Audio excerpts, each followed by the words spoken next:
myself are here with both borough managers.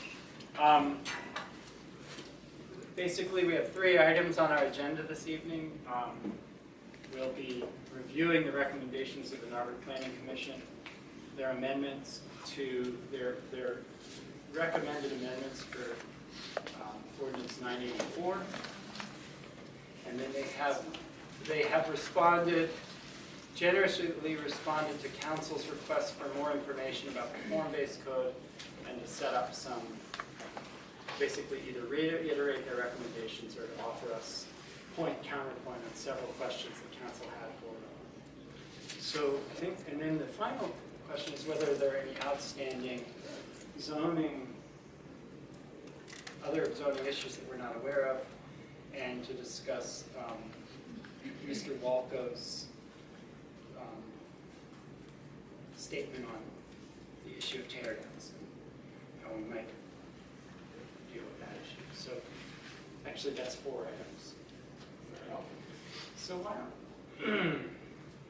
And then I realize that with a committee meeting, it turns out that public comment's optional, but since there are those of you who are here, you may have something you want to say at the end of the meeting. We'll certainly happy to hear what you have to say. I don't know that this is the venue where we'll be answering questions or not. It really depends. So I'll read aloud.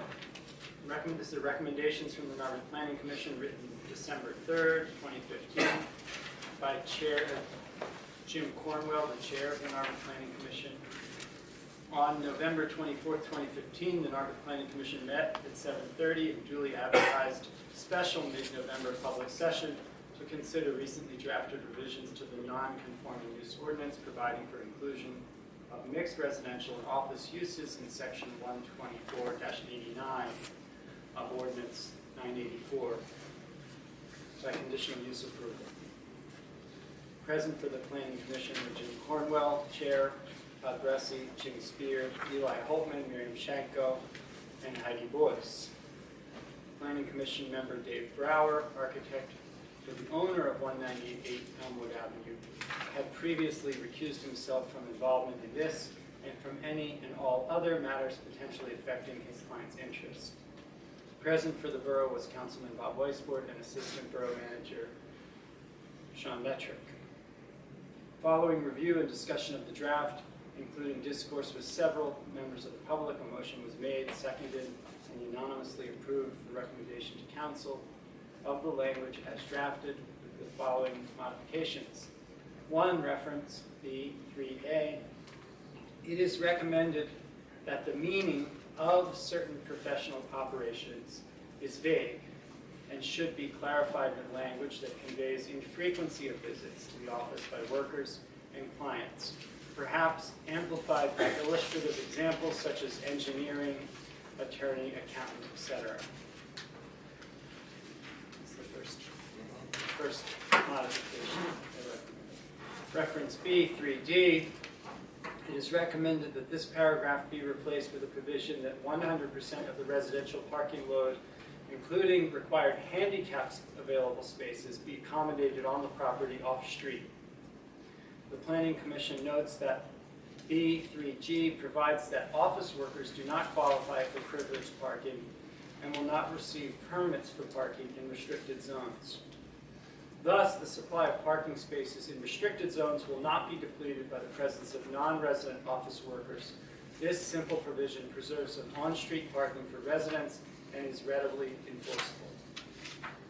Number 3, as circumstances that may affect a conditional use application in the future are impossible to predict, it is further recommended that the option be reserved for Council to waive regulations for office worker parking in full or in part, to modify regulations as particular situations warrant. Please contact me should there be questions or comments about these matters. For the Narberth Planning Commission, James P. Cornwell, Chair. Mr. Cornwell's in the audience tonight. He's willing to answer any questions that we have or that members of the public may have about these recommendations.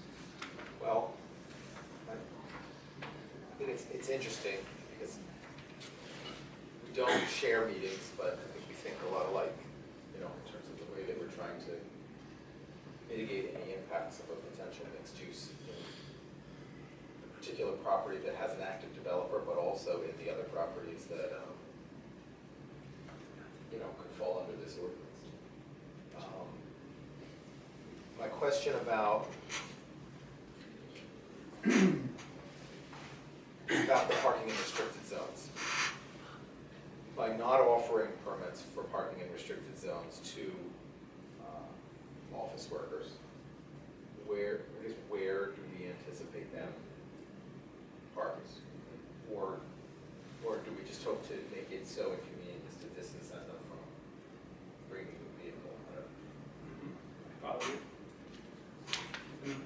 One thought I have is that I see your hand, and we will have a public comment. No, could you talk a little louder? Oh, we'll do our best. Thank you. Sure. Sorry about that. Did you hear what Aaron was saying? You can repeat it. I was saying, I agree with the Planning Commission's recommendation to not offer parking permits in restricted zones to potential workers in the commercial use of the property in question and any others, but where would they park? Yeah. And I want to make sure that we don't just address it for the single building that has a developer with interest, but also for the others that would be affected by the ordinance.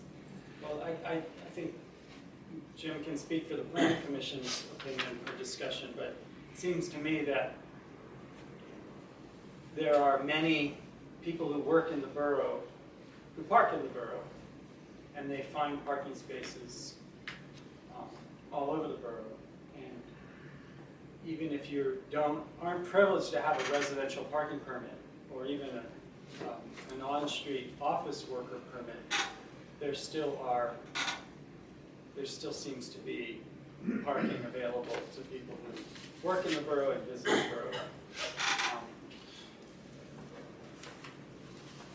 Okay.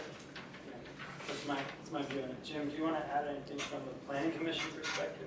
Well, the concept is that permit parking is made available to residents in areas where there is a demand beyond the residential parking load, namely commuters who are parking on streets near the train station and zipping into town, leaving their cars there for 9 hours or so. Those areas have traditionally and will continue, I think, to be considered parking stressed areas in the interests of the residents of those streets. The borough has been giving and will continue to give parking permits. So I think that that's probably thought of by council as a flexible arrangement which would expand or contract depending on the extra demand that's placed on residential streets. So the notion here is that for those streets that are not stressed, typically the ones furthest from the train station, where there is ample parking most of the time, and there's many of those streets on both the north side and the south side, that's where the office workers would park, in places where there's available parking. And I suppose just as I've only been on council for 4 years, but in the 4 years that I've been there have been several neighborhoods or several blocks where the residents have come to us and said, we feel that the parking is limited on our block, and we don't want to have people parking there all day any longer, and we'd like to have 2-hour zones. And in every instance, we've created 2-hour zones for any block that wanted them. So if parking is a problem somewhere else, we can certainly look at that and create additional residential zones that would be really only for residents. What it seems to me that these recommendations don't privilege parking for the office workers, unless council were to decide as part of some conditions that to grant those. But The idea is that resident parking comes first, and that employees at vapes and any other commercial venture have to shift for themselves to find a place to park. And that's pretty enforceable because the permit system, I mean, theoretically it's enforceable. Presumably the cops make the rounds. And Right. Well, I think that the idea. also fits with the parking committee's general agreement that on-street parking should primarily be for the residents who live on that street, live in the homes in front of their homes, that the spaces in front of your home should preferably be available to you. There's no way to regulate that, but It's America. yeah, but Right, but you set up the But we rules generally for agree, and I think preparation. everyone in the borough would generally agree that if the space in front of your home is probably a space that would be prioritized to you or your neighbors. Okay. Well, I think these are, I want to thank them for looking through this, because I think these are, we keep tightening things up, and I think clarifying a lot of things. Does it make sense, the next step would be to ask Mr. Walco to tighten up the language of certain professional operations and maybe work with us to get that to a place where we're happy with it? That seems to be the only I think vague that is the point here. next step. Seems like a giant loophole. Sean, do you want to add anything I agree with from you. your perspective? Only that we've begun to study parking supply and demand, on-street parking supply and demand, and I hope that months and years down the lane we'll have a better understanding and a better system that accurately describes where the supply and demand is. We're getting there, we've started that process, but we're not anywhere near a comprehensive understanding yet. But we've proven that we can do it, and that we can organize the information in a geographic system, and that we can understand how many permits are being issued and where they're being issued. And we have a better understanding today than we did 6 months ago of the geography of the parking permit system on the south side. Just one other question, just kind of a point of information, which is, let's say that we adopt these amendments and this ordinance were passed. Specifically regarding the Baptist church, that developer, if he chose to move forward under these rules, would submit a plan, and that would come to council, for land use, right? And we could adopt further restrictions in addition to these, in addition to this ordinance, to what extent, Well, it's where's a the line? conditional use application, so we're at file. We would start the review of an actual application. We have not had an actual application. We've had a lot of feelers that have been presented to us, and we've discussed them, and they have pros and cons. I think this simplifies one of the thorniest issues of the schemes that have been presented to us so far, because parking really becomes much less of an issue. Other issues having to do with the preservation of the building and the kinds of minutiae that we tend to get into on these kinds of projects, like how many angels can dance on the head of a finial, that kind of stuff, would all be part of this project, just as they have been for the last two. And there would be conditions imposed on the developer to satisfy the borough of all sorts. Okay. Ellen?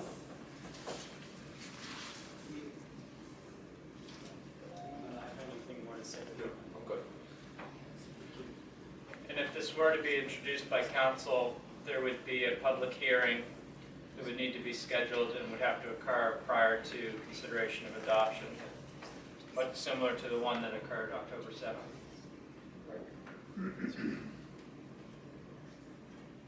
What's next? Next is the second letter from let's go to the second letter from the planning I'll commission. read the paper This is version. the form-based code. Okay, December 3rd, Mr. Weiss, Board Chair, from Mr. Cornwell. Dear Mr. Weiss, Board, on November 2nd, the Planning Commission met in duly advertised public session to consider questions posed by the Borough Council pertaining to certain provisions in the current draft of the form-based code. Present were Jim Cornwell, Chair, Dave Brower, Todd Bressi, Jim Spear, Eli Holtman, Miriam Scheckow, and Heidi Boyce. Also present were Mr. Martin, Borough Manager, and Mr. Metrick, Assistant Borough Manager. The discussion focused on 4 questions which Borough Council had asked in a October 30 letter from Mr. Metric. For each of these, the Planning Commission reached consensus during the meeting as to its rationale and the reason for its placement in the code. A brief summary is presented below. 1, what are the reasons to not allow enclosures of porches located in the front yard setback? In Narberth's residential neighborhoods, a front porch is permitted to extend forward of the primary frontage line in recognition of the role it plays as a transition between the public realm of the street and the private realm of the house itself. It serves as a semi-private zone, offering a welcoming gesture and a shelter to visitors, while the front door still preserves the security of the family's inner sanctum, literally and figuratively. You gave it a long one. The primary frontage line, Sorry, Aaron. it's all right, this is good stuff. It's good stuff. The primary frontage line is where the semi-public nature of the front yard ends and the privacy of the resident's inner sanctum takes over. The front porch can be thought of as part of the front yard, and there is a diagram in the code, page 101, which shows lot layers. The open front porch functions as a seasonal sitting room and as a setting for casual discourse between residents and passers-by, as well as between neighbors on adjacent front porches. It is also a place for folding umbrellas, distributing Halloween treats, dropping off packages, storing winter sleds, and politely declining unwanted solicitations outside the castle gates. Jim's words, not mine. Once enclosed, even with glass, it no longer serves the purpose as well. The open front porch is so emblematic of the civil, neighborly character of Narberth's charming residential streets, it is the image featured on the front cover of the draft code. Enclosing a front porch transforms it into part of the fully habitable living space of the house, altering its original purpose as a transition zone, and contradicting the crucial notion of the primary frontage line as the forward limit of habitable space of the lot. Were there no prohibition on front porch enclosures, nothing would prevent a new house from being built with a room forward of the frontage line, cleverly devised to masquerade as an enclosed porch. Either way, enclosing an old porch or building a new one, the principle of the front yard setback would be violated.